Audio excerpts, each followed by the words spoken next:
First ever factory outlet Mukunda jewellery KPHB Kothapet Khammam Somajiguda Hanamkonda. అందరికీ నమస్కారం. నా పేరు మాధురి. ఈ నెల మార్చి 8 నుంచి 15 వరకు ద్వాదశ రాశుల మహిళలకు ఎలా ఉండబోతుందో మనకు తెలియజేయడానికి మనతో పాటు ఉన్నారు ప్రముఖ జ్యోతిష్య పండితులు బ్రహ్మశ్రీ నందిబట్ల శ్రీహరి శర్మ గారు. నమస్కారం గురుగారు. వాగర్థావివ సంపృక్తౌ వాగర్థ ప్రతిపత్తయే జగతః పితరౌ వందే పార్వతీ పరమేశ్వరౌ ఆదిత్యాయ చ సోమాయ మంగళాయ బుధాయ చ గురు శుక్ర శనిభ్యశ్చరాహవే కేతవే నమః. శృంగేరి జగద్గురు పీఠాధిపతులకి కంచి పీఠాధిపతులకి నమస్కారములు తెలియజేసుకుంటూ కార్యక్రమాన్ని ప్రారంభిద్దాం. గురుగారు, మరి ముందుగా మేషరాశి వారికి ఎలా ఉండబోతుందో తెలియజేస్తారా? ద్వాదశ రాశులలో జన్మించినటువంటి మహిళలకి ఈ మార్చి 8వ తారీఖు నుంచి 15వ తారీఖు వరకు ఏ విధంగా ఉండబోతుందో తెలుసుకునే ముందు గ్రహ సంచారం తెలుసుకుందాం. వృషభ రాశిలో గురువు, మిథున రాశిలో కుజుడు స్తంభించి ఉండడం, అలాగే కన్యా రాశిలో కేతువు, మీన రాశిలో శుక్రుడు, బుధుడు, రాహు మరియు కుంభరాశిలో రవి, శని యొక్క స్థితిగతులు. గురుగారు, అలాగే వీరు చేసుకోవాల్సిన పరిహారాలు ఏంటో తెలియజేస్తారా? మార్చి 8వ తారీఖు నుంచి 15వ తారీఖు వరకు మేషరాశిలో జన్మించినటువంటి మహిళలకి ఏ విధంగా ఉండబోతుందో తెలుసుకునే ప్రయత్నం చేద్దాం. మేషరాశిలో జన్మించినటువంటి మహిళలకి గ్రహాలన్నీ కూడాను సంపూర్ణముగా అనుకూలంగా ఉండబోతున్నాయి. అందున రాశినాథుడైనటువంటి కుజుడు తృతీయ స్థానంలో స్తంభించి ఉండడం, ఎక్కువ కాలం పాటు ఆ యొక్క మిథున రాశిలోనే స్థితి పొంది ఉండడం, ఈ కారణం చేత మేషరాశి వారికి అన్ని రకాలుగా యోగదాయకమైనటువంటి పరిస్థితి కలుగుతుంది. ముఖ్యంగా ఈ మేషరాశిలో జన్మించినటువంటి మహిళలు జరిగేటువంటిది ఏంటంటే, మీలో ఆత్మవిశ్వాసం ఎక్కువగా ఉంటుంది. అంతేకాకుండా ఏ పని చేయాలన్నా కానీ ఉత్సాహంతో ముందడుగు వేస్తారు. అలాగే మీరు చేసేటువంటి ప్రతి పని, ఆలోచన చేసేటువంటి ప్రతి పనికి కూడా ఎదుటి వాళ్ళ యొక్క సహాయ సహకారాలు మీకు దండిగా ఉండడం వల్ల అనుకున్నటువంటి పనులన్నీ కూడాను సకాలంలో పూర్తి చేసుకోగలుగుతారు. సంఘంలో పేరు ప్రతిష్టలు పెరుగుతాయి. మీ మాటకి విలువ పెరుగుతుంది. ముఖ్యంగా కుటుంబ స్థానంలో గురు యొక్క సంచార ప్రభావం చేత మీ మాటకి తిరుగు లేకుండా ఉంటుంది. కేవలం ఒక్క గురుగ్రహ ప్రభావమే కాదండి, మిగతా గ్రహాల యొక్క అనుగ్రహం సంపూర్ణంగా ఉండడం వల్ల ఈ గురువు మీకు యోగాన్ని కలగచేస్తున్నాడు. కుటుంబంలో మీకు బాధ్యత కలిగినటువంటి పనులు చేపట్టడం, మీ మీద గురుతర బాధ్యత అనేటువంటిది ఉండడం, తద్వారా మీరు సంకల్పించినటువంటి ప్రతి పనికి కూడా ఇతరులతో పాటు కుటుంబ సభ్యులు కూడా సహకరిస్తారు. మీ వాక్కుకి విలువ పెరుగుతుంది. అలాగే ప్రధానంగా శుక్రుడు, బుధుడు, రాహు వ్యయ స్థానంలో స్థితి పొంది ఉండడం. ఇక్కడ గమనించాల్సినటువంటి అంశం ఏంటంటే, ఇక్కడ నీచభంగ రాజయోగం అనేటువంటిది ఏర్పడింది. ఈ కారణం చేత చేసేటువంటి ప్రతి పనులలో కొన్నిసార్లు 1-2 సార్లు ఎక్కువగా పని చేయాల్సి రావడం, శ్రమ ఎక్కువగా ఉంటే తప్ప ఆ పని పూర్తి కాకపోవడం అనేటువంటిది జరగబోతుంది. అయితే గృహోపకరణాలు కానీ, నిత్యావసర వస్తువులకు సంబంధించినటువంటి కానీ ప్రధానంగా అధిక మొత్తంలో కొనుగోలు చేయడము అనేటువంటిది జరగబోతుంది. అంతేకాకుండా నిరుద్యోగ మహిళలు ఎవరైతే ఉన్నారో వాళ్ళకి ఉద్యోగం లభించే అవకాశం ఎక్కువగా గోచరం అవుతుంది.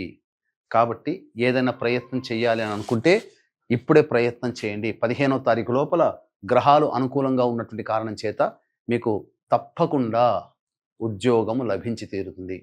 అయితే పనిచేస్తున్నటువంటి ఈ సాఫ్ట్వేర్ రంగం కావచ్చు, లేకపోతే ఇతరత్ర గవర్నమెంట్ పరంగా కావచ్చు, ఇంకా ఏదైనా కానీ ఉన్నటువంటి సంస్థలలో నుంచి వేరే సంస్థకి వెళ్ళి ప్రమోషన్స్తో వెళ్ళాలన్నా, కొత్త ఉద్యోగం వెతుక్కోవాలనుకున్నా ఇదే మంచి సమయము.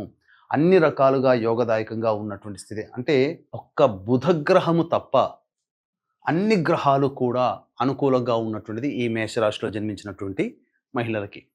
కాకపోతే అన్నీ ఉన్నా అల్లుడి నోట్లో శని అన్నట్టుగా ఈ బుధుడు చేసేటువంటి బలహీనమైనటువంటి బుధుడు చేసేటువంటి నష్టం ఏంటంటే, మీరు ఏ పని కూడా కాన్సన్ట్రేషన్తో చేయలేకపోవడం. అంతేకాకుండా ఎక్కువ సార్లు కష్టపడి, అనగా మీ సామర్థ్యాన్ని, మీ కెపాసిటీని ఎక్కువగా చూపించి ప్రయత్నం చేయాల్సిన దాంట్లో 1-2 సార్లు చేసి వదిలిపెట్టేసేస్తారు. అంటే మీరు తుదకంటూ పోరాడే తత్వం అనేటువంటిది ఉండలేకపోవడం. ఇది ప్రధానంగా మేషరాశిలో జన్మించినటువంటి మహిళలకి చెప్పవలసినటువంటి నెగిటివ్ పాయింట్. కాబట్టి ఏదో 1-2 సార్లు ప్రయత్నం చేశాము, మనది కాదులే, మనకు రాదులే అనేది కాకుండా మీరు ఏదనుకుంటారో ఆ ప్రయత్నాన్ని సంపూర్ణముగా పూర్తి చేసేంత వరకు పోరాడే ప్రయత్నం చేస్తే ఇక్కడ బుధుడు ఓడిపోతాడు.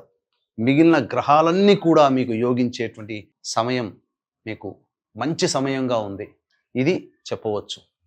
అయితే ఇక్కడ ప్రధానంగా మనం మనం చెప్పేటువంటి విషయాల్లో ఏంటంటే రోజువారీ కార్యకలాపాలలో ఏ విధంగా ఉండబోతుంది అనే విషయాల గురించి క్లుప్తంగా మీకు తెలియచేయడం జరుగుతుంది.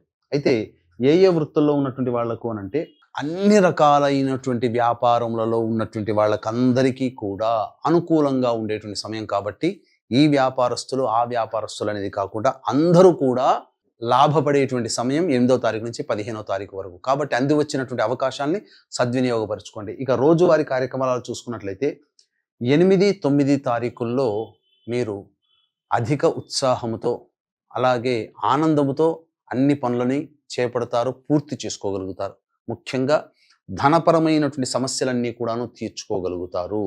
రాని బాకీలు వసూలవుతాయి. మీ యొక్క పనికి లేదా మీ అవసరాలకి మీ ఖర్చులకి మించినటువంటి ఆదాయం లభించడం, తద్వారా మీకు అన్ని కూడాను మంచి జరుగుతుంది. ఇక మనకి డబ్బులు రావులే అనుకున్నటువంటి సందర్భంలో ఈ 8వ 9వ తారీఖుల్లో మీకు డబ్బులు మీకు చేకూరే అవకాశం ఎక్కువగా గోచరం అవుతుంది. ఇక 10, 11వ తారీఖుల్లో చూసుకున్నట్లయితే ప్రధానంగా వాహన మరమ్మతులు, గృహ మరమ్మతులకి ఎక్కువగా ఖర్చులు అవుతాయి.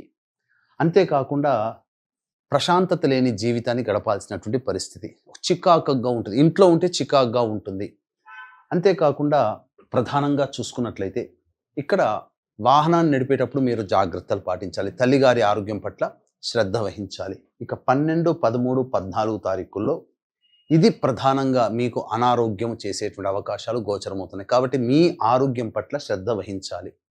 అన్నిటికంటే ఈ 14వ తారీఖు రోజున గ్రహణం ఏర్పడబోతుంది. America, Canada, Mexico, Australia, New Zealand, Japan వంటి దేశాలలో నివసిస్తున్నటువంటి ప్రజలకి ఇది ఎక్కువగా గ్రహణ ప్రభావం ఉంటుంది. అయితే మన భారతదేశంలో లేదు కదా అని అంటే, భారతదేశంలో కనిపించకపోయినంత మాత్రాన మనము నియమాలు పాటించాల్సినటువంటి అవసరం లేకపోయినా గ్రహణ సందర్భంగా చేయాల్సినటువంటి ఆచారాలు మాత్రం పాటించాలి. నియమాలు అంటే పట్టు విడుపు నియమాలు, స్నానాలు, ఇల్లు కడుక్కోవడాలు అటువంటివి ఏమీ మనం పాటించాల్సిన అవసరం లేదు. ఇక 15వ తారీఖు రోజున మాత్రం మీకు రాని బాకీలు, ధనపరమైనటువంటి సమస్యలు ఇవన్నీ కూడాను చక్కబడతాయి. సంతోషంగా గడుపుతారు. ధనాదాయం కూడా చాలా చక్కగా ఉంటుంది. కాబట్టి జాగ్రత్త పడండి. అయితే ఈ యొక్క 14వ తారీఖు రోజున ఏర్పడుతున్నటువంటి గ్రహణ ప్రభావం వలన ఏ రాశుల వారికి ఇబ్బందిగా ఉంటుంది అంటే మేష, వృషభ, కర్కాటక, సింహ, కన్య, వృశ్చిక, ధనస్సు, మకర, కుంభ రాశులలో జన్మించినటువంటి వారికి ఈ యొక్క ప్రభావం ఎక్కువగా ఉంటుంది. ఈ గ్రహణ ప్రభావం మేషరాశి వారికి ఎలాంటి ఇబ్బందులు కలుగచేస్తుందంటే సంతానపరముగా ఇబ్బందులు ఉంటాయి. ఆలోచన చేసినటువంటి ప్రతిదీ కూడాను గ్రహణం తర్వాత నుంచి ఎఫెక్టివ్గా ఉంటుంది. అలాగే బద్ధకం పెరుగుతుంది. కాబట్టి ఈ గ్రహణ దోషం మేషరాశి వారికి కూడా ఉంది. కాబట్టి ఈ చెప్పినటువంటి మేష, వృషభ, కర్కాటక, సింహ, కన్య, వృశ్చిక, ధనస్సు, మకర, కుంభ రాశుల్లో జన్మించినటువంటి వారికి గ్రహణ దోష నివారణ హోమాలు 14వ తారీఖు రోజున ఉదయం 9 గంటలకి మన పీఠం ఆధ్వర్యంలో పర్ హెడ్ 2100 రూపాయలకి చేయించడం జరుగుతుంది. అవకాశం ఉన్న వాళ్ళు కార్యక్రమ తదనంతరం కాంటాక్ట్ చేసి గోతనామాలు నమోదు చేసుకోవచ్చు. అలాగే మీకు కరుంగలి మాల కూడా పూజ చేసి ఆ పౌర్ణమి రోజున పూజ చేసి ఇవ్వడం జరుగుతుంది. కాబట్టి అవకాశం ఉన్న వాళ్ళు కార్యక్రమ తదనంతరం కాంటాక్ట్ చేసి మీ గోతనామాలు నమోదు చేసుకోవచ్చు. ఇక గమనించుకున్నట్లయితే ఈ యొక్క మేషరాశిలో జన్మించినటువంటి మహిళలు 8వ తారీఖు నుంచి 15వ తారీఖు వరకు వచ్చేటువంటి సమస్యల పరిష్కారం కోసం ప్రతిరోజు కూడా దత్త అష్టకం, కాలభైరవ అష్టక పారాయణం రోజుకి 3 సార్లు పఠించండి.